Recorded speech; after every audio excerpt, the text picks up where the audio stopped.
aha rero umuntu yagombye gutekereza ati ese uyu mutungo mfite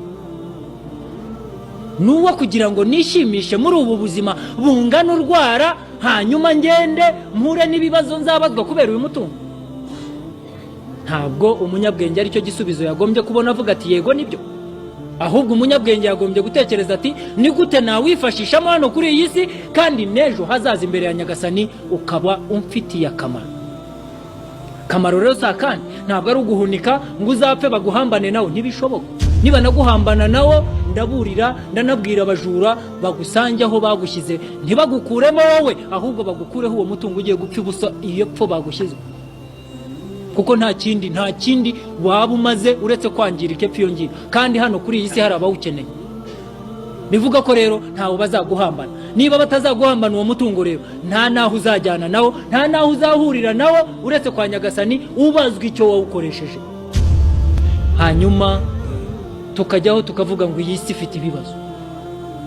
Nituvuga ngo iyi si ifite ibibazo, banza wowe ubivuga umenye ko ari wowe kibazo cya mbere cy'iyi si. Noibu zamani wala aibu fina. Nta kindi twebwe dukora uretse gufata ibisebo byose tukabishyira ku bihe, kandi nta gihe gifite igisebo uretse twe. Nitwe gisebo cy'iyi si, nitwe bibazo by'iyi si, ni natwe tugomba kubikemura.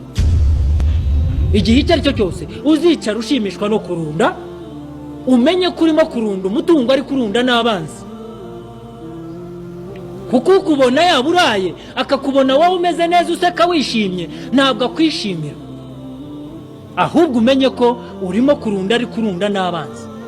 Iyaba umutungo rero watangaga amahoro n'ibyishimo, abakungu bajya barara bakinguye kugira ngo turebe uburyo baryama ku bitanda byiza. Bajya barya bakinguye kugira ngo turebe uburyo barya neza. Ariko bahora bafite ubwoba bw'uko abo badaha ukuri kwabo bashobora kubagwa gitumo bakabagwaho. Niyo mpamvu uragenda ugakinga, washyizeho inzugi z'ibyuma ukagerekaho n'umuriro kugira ngo ukozeho hashye, ugashyiraho n'umuzamu, umuzamu ukamuha imbunda cyangwa inkoni, warangiza ukazana n'imbwa zimushyigikira, warangiza ugashyiraho n'ibisakuza kugira ngo nihagira urenga umuzamu ushobore kuba wakumva. Ese ayo mahoro ufite n'ayo mafaranga meza atyo ni amahoro ki?